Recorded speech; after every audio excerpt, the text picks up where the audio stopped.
আলাইকুম রহমতুল্লাহি ওয়া বারাকাতুহু। আজকে আপনাদের সাথে যে বিষয়ে আলোচনা করব সেটা হচ্ছে বিনিয়োগের সুদ, বিভিন্ন ঋণের বিভিন্ন ধরনের সুদ। আমাদের বিভিন্ন ধরনের সুদের মধ্যে রয়েছে যে এক নম্বর হচ্ছে বিনিয়োগের সুদ, দুই নম্বর হচ্ছে ব্যাংক ঋণের সুদ। এই জাতীয় সুদগুলো আমাদের বের করতে হয়। তো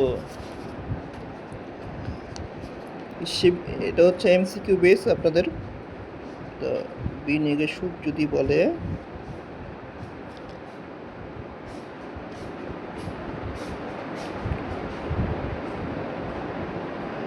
বিনিয়োগের সুদের ক্ষেত্রে অবশ্যই খেয়াল করবেন এক নম্বর তারিখ, দুই নম্বর সুদের হার।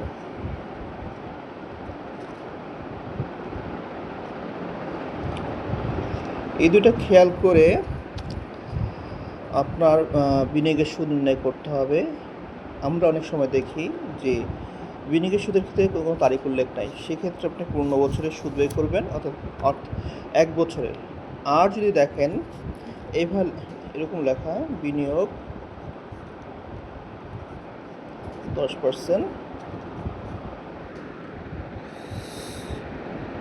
1/7/2026, 25 ধরেন আছে 1,00,000 টাকা।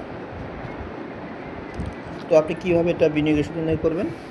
আপনি তারিখ গণনা করবেন, অর্থাৎ যেহেতু জুলাই 1 তারিখ ডিসেম্বর পর্যন্ত গণনা করবেন, তাহলে 6 মাস, তো 6 মাসের সুদ বের করতে হবে। প্রথমে কত সুদের হার আছে আমরা দেখি, 10% সুদের হার। তাহলে 1,00,000 10% সুদের হার নির্ণয় করতে হবে।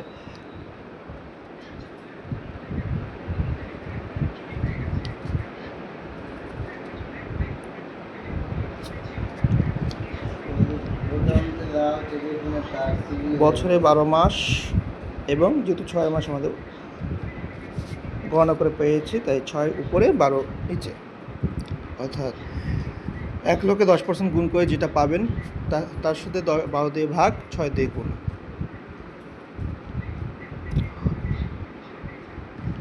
10,000 টাকা, 10,000 টাকার অর্ধেক হচ্ছে 5,000 টাকা। এই অর্ধবছরের সুদ এইভাবে নির্ণয় করতে হয়। সেইভাবে ঋণের ক্ষেত্রেও যদি ঋণের সুদও বলে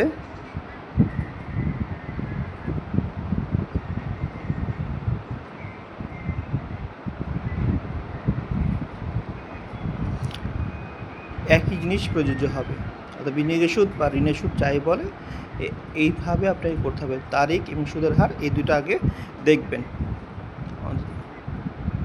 তো ওই অনুযায়ীভাবে আপনাদেরকে ঋণের সুদ বা তারিখ বিনিয়োগের সুদ বের করতে হবে। মানে যদি এবার ব্যাংক ঋণ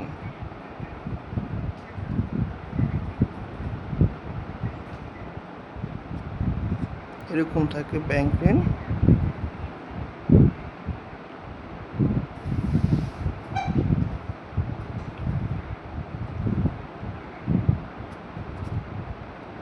$25,000 50,000 টাকা এরকম থাকে। যেহেতু এই তারিখটা আমরা খেয়াল করব ঋণের সুদের, ব্যাংক ঋণের ক্ষেত্রে আমরা এই তারিখটা খেয়াল করব। সুদের হার হচ্ছে 10%, এখানেও 10%। তো ব্যাংক ঋণের সুদের ক্ষেত্রে আমরা তারিখটা আগে খেয়াল করব। তারিখ কী আছে দেখেন, 30/6/25। যেহেতু জুন মাসের শেষ তারিখ হচ্ছে 30, ওই দিন আমরা গণনা করব না, তার পরের দিন থেকে গণনা করব। তার পরের দিন থেকে গণনা করলে ডিসেম্বর পর্যন্ত গণনা করবেন। তো কয় মাস হচ্ছেন? July, August, September, October, November, December, 6 মাস। সেমভাবে 50,000 গুণ 10%,